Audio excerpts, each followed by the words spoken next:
ಇದು ಸಿಕ್ಕಿದ್ರೆ ಹುಡುಗಿ ಸಿಗ್ತಾರ? ಕಪ್ ಸಿಕ್ಕಿದ್ರೆ ಮದುವೆ ಗ್ಯಾರಂಟಿ ಏನ್ರಿ? ಹ್ಞೂ ರೀ. ಓಕೆ.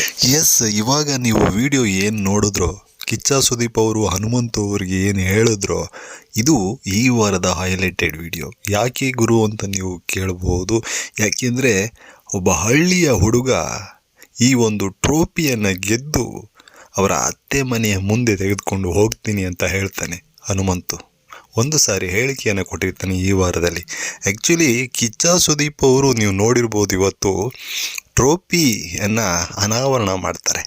ಅನಾವರಣ ಮಾಡಿದಾಗ ನಮ್ಮ ಹನುಮಂತು ಅವರಿಗೆ ಕೇಳ್ತಾರೆ ಕಿಚ್ಚ ಸುದೀಪ್ ಅವರು, ಹನುಮಂತು, ಈ ಟ್ರೋಫಿ ನಿನಗೆ ಎಷ್ಟರ ಮಟ್ಟಿಗೆ ಅವಶ್ಯಕತೆ ಇದೆ ಅಂತ ಕೇಳಿದಾಗ ಆ್ಯಕ್ಚುಲಿ ನಮ್ಮ ಹನುಮಂತು ಅವರು ಹೇಳ್ತಾರೆ, ನಾನು ಚೆನ್ನಾಗಿ ಆಟ ಆಡಿದ್ದೀನಿ ಸರ್, ನಾನು ಅದನ್ನು ಗೆಲ್ಲಬೇಕು ಅಂತ ಹೇಳ್ತಾರೆ ಹನುಮಂತು ಅವರು. ಎಸ್, ಅದಾದ ನಂತರ ನಮ್ಮ ಕಿಚ್ಚ ಸುದೀಪ್ ಅವರು ಹೇಳ್ತಾರೆ, ಈ ಟ್ರೋಫಿಯನ್ನು ನೀನು ತೆಗೆದುಕೊಂಡು ಹೋಗಿ ನಿಮ್ಮ ಅತ್ತೆ ಮಗಳನ್ನ ಮದುವೆ ಆಗ್ತೀಯಾ ಅಂತ ಕೇಳ್ತಾರೆ. ಹನುಮಂತು ಅವರು, ಹೌದ್ರಿ, ಆಗಬೇಕು ಮದುವೆ ಅಂತ ಹೇಳ್ತಾನೆ.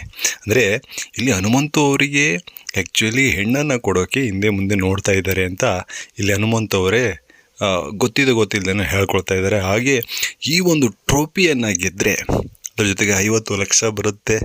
ಅದೆಲ್ಲವನ್ನು ಕೂಡ ಅವರ ಅತ್ತೆ ಮನೆ ಮುಂದೆ ನೋಡು, ನಾನು ಕೂಡ ಸಾಧನೆ ಮಾಡಿದ್ದೀನಿ, ನನಗೂ ಕೂಡ ಹೆಣ್ಣನ್ನು ಕೊಡಿ ಅಂತ ಕೇಳುವಂಥ ಒಂದು ಅಧಿಕಾರ ಬರುತ್ತೆ.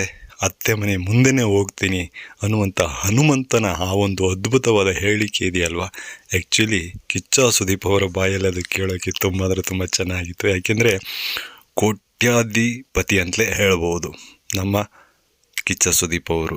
ಎಸ್, ಅವ್ರ ಮನಸ್ಸು ಮಾಡಿದ್ರೆ ಇವರಿಬ್ಬರ ಮದುವೆಯನ್ನು ಮಾಡಿಸೋದು ಅವ್ರಿಗೇನು ಕಷ್ಟದ ವಿಷಯ ಅಲ್ಲ. ಆದರೆ ಒಬ್ಬ ಹಳ್ಳಿಗಾಡಿನ ವ್ಯಕ್ತಿಯನ್ನು ಆ ಒಂದು ಸಂಭ್ರಮವನ್ನು, ಅವ್ರ ಮದುವೆ ಆಗುವಂಥ ಒಂದು ಸಂಭ್ರಮವನ್ನು ಕೇಳಿ ಹೇಳಿ ಕಿಚ್ಚ ಸುದೀಪ್ ಅವರು ಇದು ಮಾಡ್ತಾರಲ್ವ, ಅದು ಒಂಥರ ಸಂಭ್ರಮಾಚರಣೆ ಥರನೇ ಇತ್ತು ಇಲ್ಲಿ.